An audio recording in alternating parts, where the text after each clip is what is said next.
Mesdames et messieurs, bonsoir et bienvenue à cette émission spéciale de Info 9.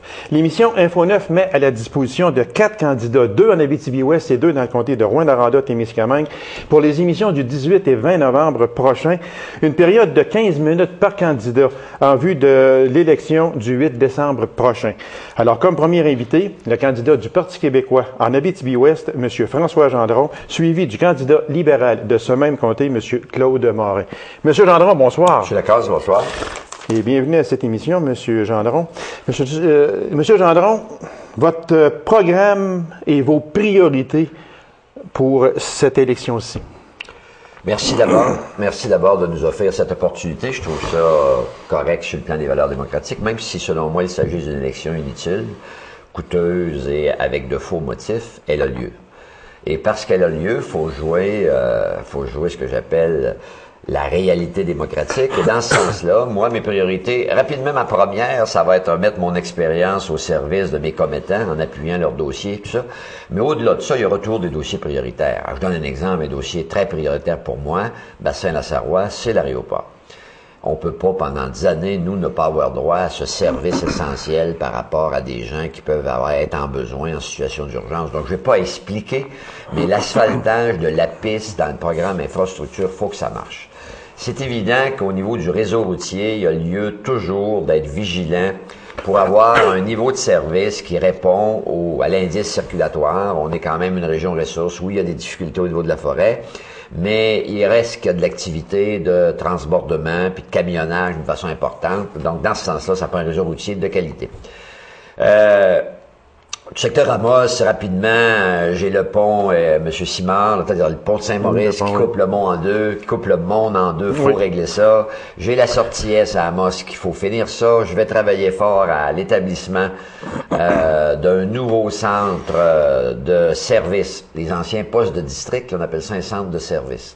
Les bébites sont dans l'ancien centre. Ça ressemble au poste de la Sûreté du Québec qui est en construction à la Sarre. Il y a des problèmes d'hygiène, il y a des problèmes de CSST. J'aurai également, bien sûr, des dossiers importants pour ce qui est du logement social. Ça fait 5 ans avec nos amis libéraux qu'il n'y a pas eu une seule nouvelle unité de logement. Vous avez bien compris, là. Aucune nouvelle unité de logement. Donc, ça nous prend du logement social d'une façon plus significative et plus importante. Et il y a beaucoup d'autres dossiers. Excusez-moi, là, j'avais oublié d'enlever mon cellulaire, mais il va arrêter ça, voilà. Ben, on y va. Alors, je sais que principalement, mais je vais faire connaître par conférence de presse mes dossiers.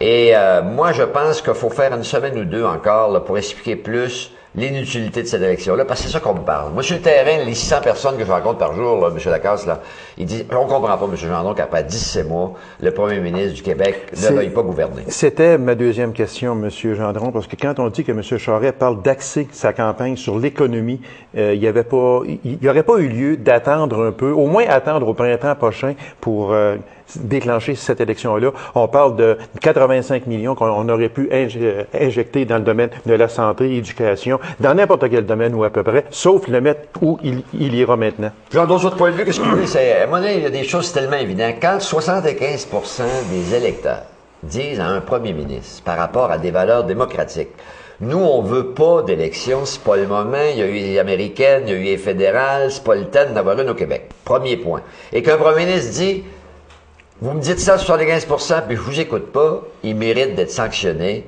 parce qu'il ne respecte pas les valeurs démocratiques. Premier point. Deuxième point, le Québec peut pas être un acteur majeur dans une crise économique mondiale. Écoutez, ça a commencé avec une crise des crédits aux États-Unis, une crise de confiance, après ça, une récession économique. Puis là, nous, au Québec, là, on peut pas être ce que j'appelle un joueur majeur, comme ça était l'Europe, l'Asie, l'Afrique, l'Amérique. Et dans ce sens-là, les mesures qui requièrent pour corriger un peu, c'est des mesures de gouvernement. Excusez-moi, c'est des mesures de Conseil des ministres. Exactement. Il n'y a rien qui empêche de continuer à gérer le Conseil des ministres. Madame Jérôme Forgette a parlé d'équilibre budgétaire pour 2008-2009 et 2009-2010. D'autres parlent d'un déficit de plusieurs milliards, dont M. Legault, entre autres, parle du déficit. Et le vérificateur général. À ce moment-là, est-ce qu'on peut parler d'équilibre électoral?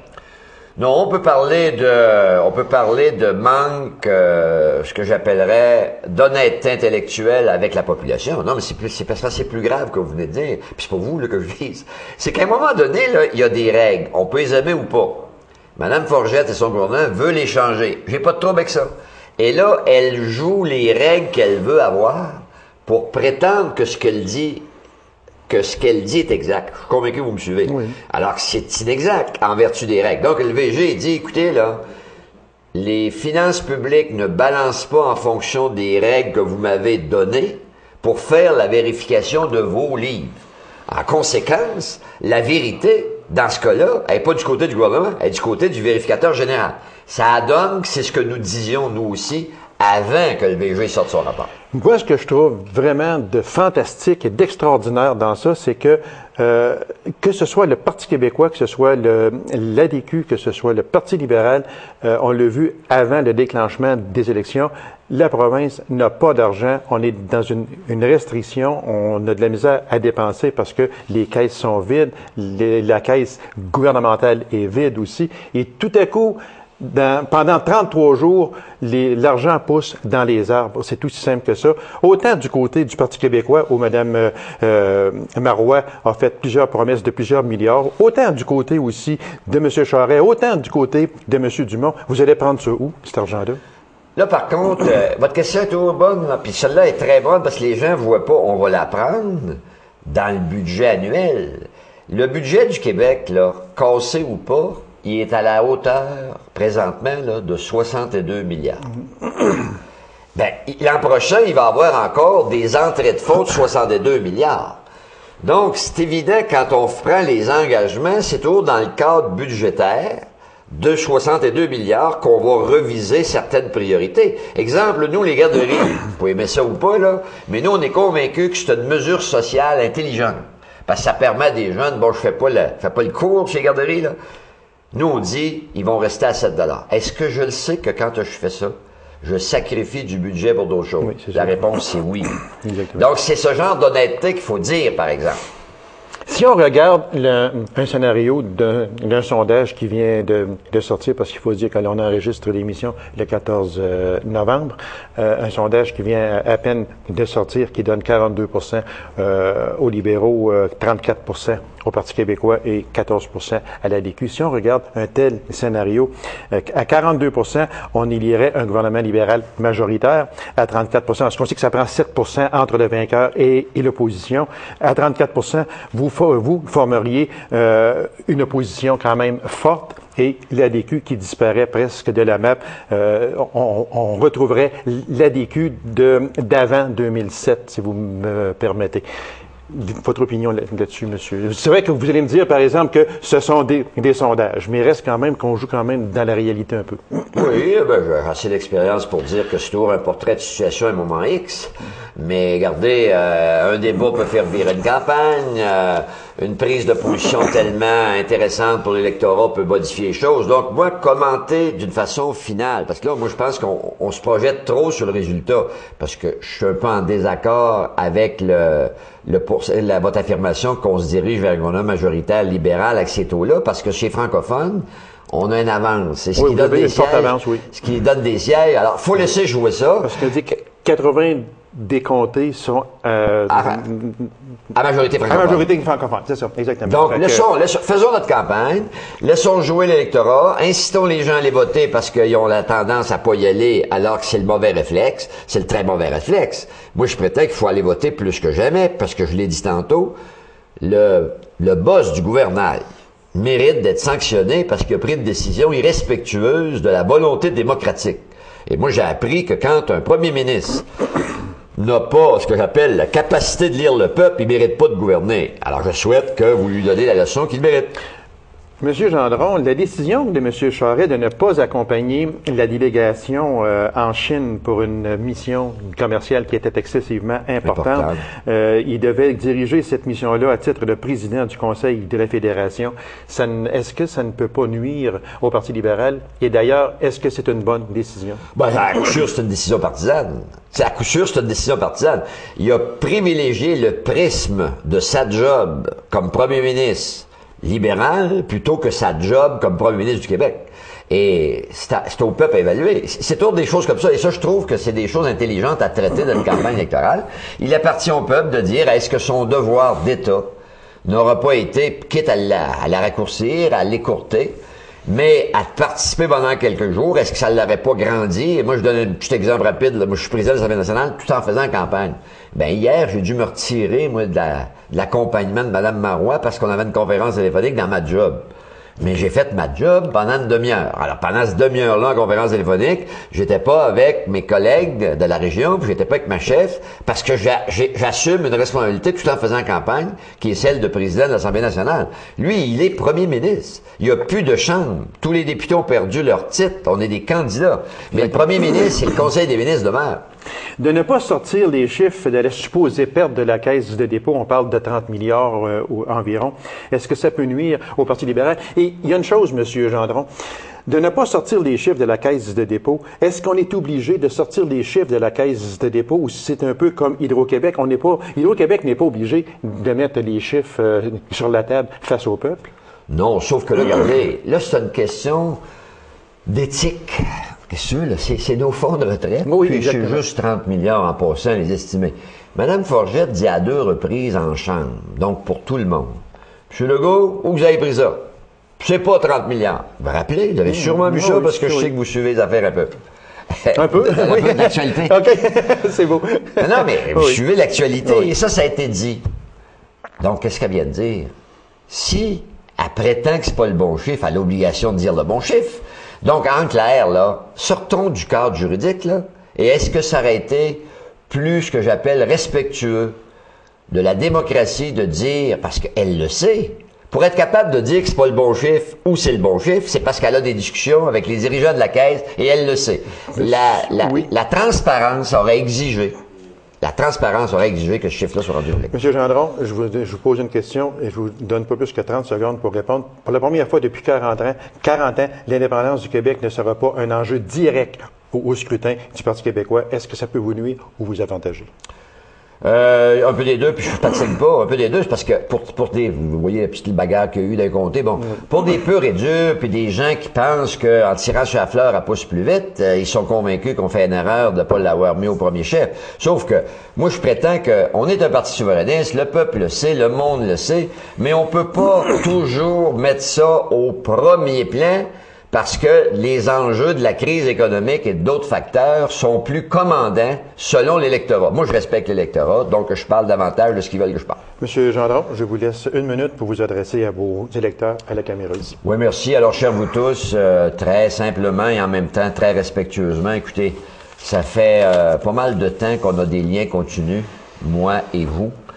Moi, j'ai décidé, quand j'ai réfléchi si je poursuivais, il y a 2 affaires que vous devez savoir, chers électeurs, que je respecte. Moi, après 17 mois, je croyais pas que le mandat que j'ai sollicité en mars 2007 était terminé. Donc, je poursuis le mandat que j'ai commencé en mars 2007. C'est la raison principale pourquoi je poursuis. Deuxièmement, j'ai réfléchi, j'ai la chance d'être assez en forme, d'avoir le goût de vous servir, la passion. Je dis pourquoi que je ne remettrais pas cette expérience-là au profit du comté. Et moi, jusqu'à nouvel ordre, j'ai eu beaucoup plus d'indications que je sers davantage les intérêts du comté que mes propres intérêts. Parce que moi, là, je suis un gantier, mais je veux mettre ça au service de l'électorat. Je vous remercie. J'ai besoin de vous. Allez voter, puis je compte sur vous. Merci. Merci beaucoup, M.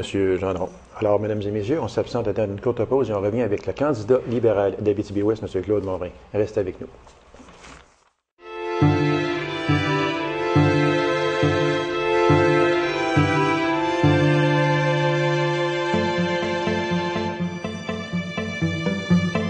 Le 8 décembre, jour d'élection générale, j'exprime ce que je suis, ce que je pense, ce que je veux. Je vote. Pour voter, vous devez être inscrit sur la liste électorale. Vérifiez l'avis que vous recevrez.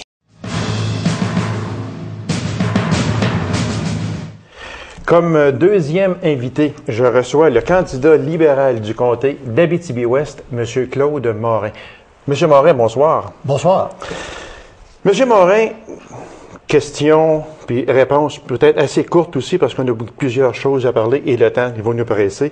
Alors, comme première question, moi, qu'est-ce que le Parti libéral a de plus que l'ADQ pour vous présenter pour ce parti lors de cette élection? Parce qu'on sait qu'en 2003, vous vous êtes présenté sous la bannière ADQIS. Qu'est-ce qu'il y a de plus au Parti libéral qu'il n'y avait pas à l'ADQ? C'est mes valeurs, vous savez, c'est mes valeurs politiques. Les valeurs politiques, c'est plus au niveau libéral, créer la richesse pour pouvoir après ça la redistribuer, puis payer tous les programmes d'infrastructure que nous connaissons. Alors, ça revient à mes valeurs. Fait que vous y allez avec vos valeurs. En 2003, vos valeurs étaient portées sur l'ADQ. Maintenant, vos valeurs sont portées du côté du Parti libéral. Et remarquez bien que vous avez le droit, c'est sûr, parce qu'on peut changer de parti politique. Donc, c'est avec les valeurs. Mais au point de vue de programme. Bien, vous savez, au niveau du programme, j'aimerais vous en parler. Cette semaine, d'ailleurs, dans ma campagne, je rencontrais le maire d'Amos, M. Chérubin, et le maire de la Sarre, M. Hood. Et au niveau du maire de la Sarre, exemple, il y a la question de la vie ambulance, la piste à la Sarre, la piste d'aéroport, qui doit être surfacée.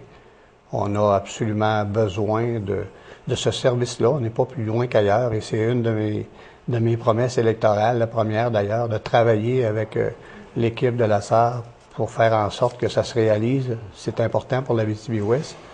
Dans le secteur d'Amos, je rencontrais justement hier après-midi M. le maire Chérubin.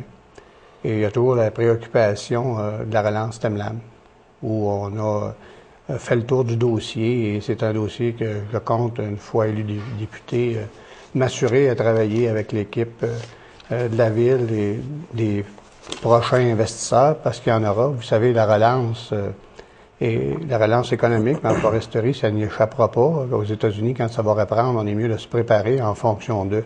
Parce que vous savez, lorsque nos travailleurs travaillent, ça met de l'argent dans leur poche, ça leur permet de faire leurs épiceries, et ça rend le monde moins malade, ça c'est important. Monsieur Morin, qu'est-ce que, d'après vous, n'a pas été réalisé dans le comté d'Abitibi-Ouest par l'actuel député, puis que vous seriez, vous, en mesure de réaliser advenant votre élection dans ce comté-là? Bien, à première vue, j'aurais le goût de vous répondre au niveau des infrastructures du réseau routier. Moi, je m'attendrais de mon député, une fois que la population m'aura choisi comme député, exemple, le réseau routier ou des ponts, de rencontrer le responsable du ministère dès le début du printemps, en janvier, pour s'assurer que les plans soient complétés, réalisés, que les appels d'offres puissent se faire pour que lorsque le dégel est arrivé au mois de juin, que nos entrepreneurs, nos contracteurs, nos camionneurs puissent commencer à travailler, pas commencer sur l'automne des projets. On sait que le gel nous arrive, puis c'est pas facile de travailler l'automne. Alors moi, s'il y a quelque chose que j'aimerais travailler, ce serait à ce niveau-là, au niveau de nos infrastructures.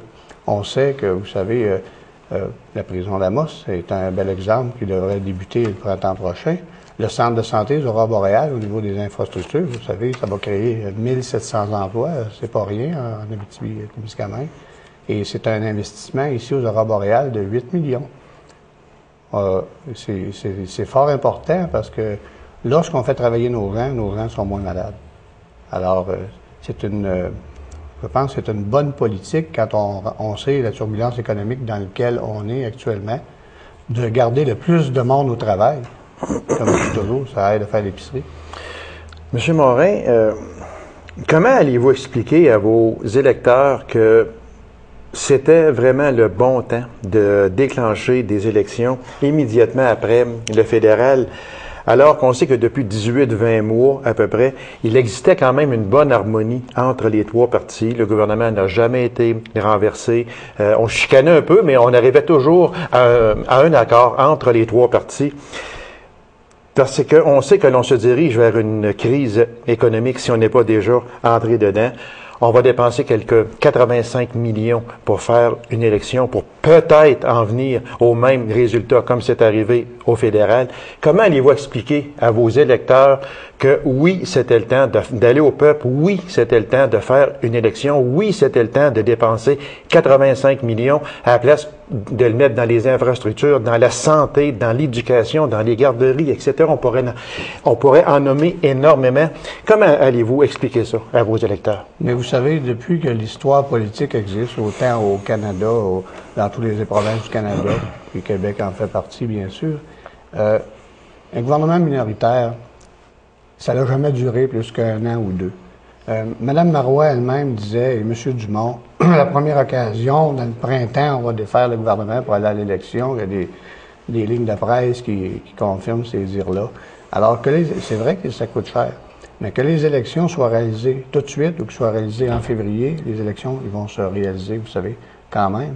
Alors, je pense que la grande question que les électeurs doivent se poser, est-ce que qui on veut pour gérer dans la turbulence économique? Est-ce qu'on veut avoir 3 personnes, pour reprendre l'expression du premier ministre, pour tenir le volant? Un tire à gauche, l'autre à droite, l'autre au centre. Et ici, dans le comté, après 32 ans, avec tout le respect que je dois à mon adversaire politique, la question on se pose, le temps n'est-il pas venu de se donner une chance d'essayer un nouveau député à l'Assemblée nationale? Oui, mais ce Mac-là, c'est sûr que à ce moment-là, vous êtes dans une bagarre amicale, si on peut appeler, avec le député sortant, M. Gendron. Mais moi, là, ce que je veux vraiment savoir, là, quand vous m'avez dit, ça aurait pu être en février, oui, ça aurait pu être en février, ça aurait pu être en mars, ça aurait pu être en avril. Mais là, c'est immédiatement après les élections fédérales, c'est immédiatement après le battage publicitaire de l'élection américaine, en plus de ça. Et là, on s'en va dans un gouffre. On dit, nous autres aussi, au Québec, ça va être la 6e élection en 5 ans.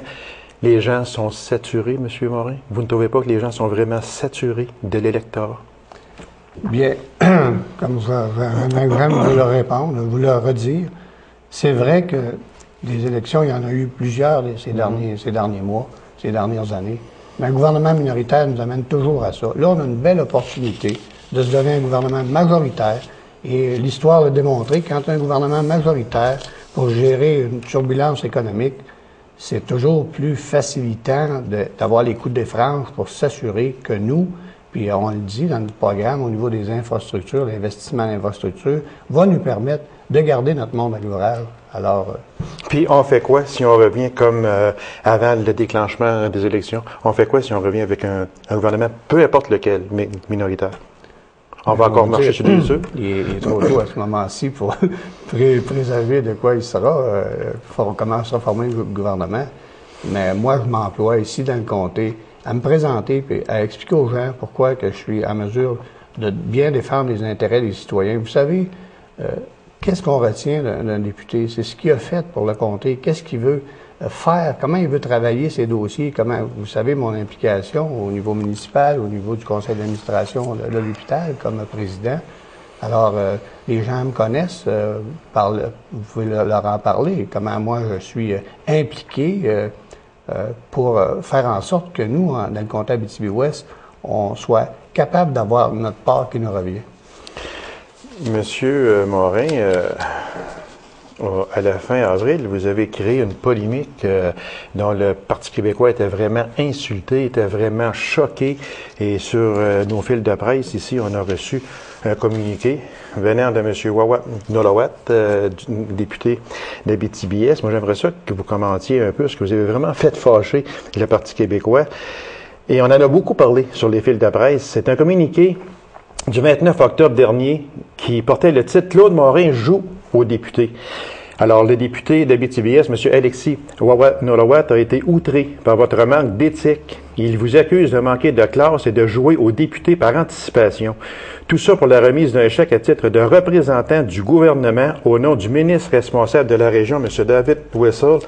C'est quoi qui est arrivé exactement? Vous avez fait la remise d'un chèque à un organisme et vous n'étiez même pas comme représentant du gouvernement.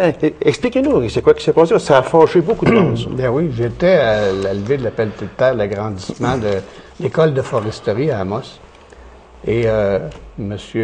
Frenette m'a demandé de remettre une enveloppe au Boulot Blanc. Vous savez, le Boulot Blanc, c'est une maison qui accompagne les gens en phase terminale. Mm-hmm.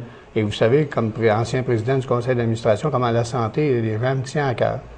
Alors moi, dans ma tournée, vous savez, ça fait 1 an que je rencontre les citoyens pour me présenter comme candidat. Et je passais également par le Boulot Blanc. Alors lui, il était pris à d'autres à d'autres rencontres. Alors, j'ai dit oui, il faut remettre cette lettre-là, simplement. J'ai été un commissionnaire là-dedans.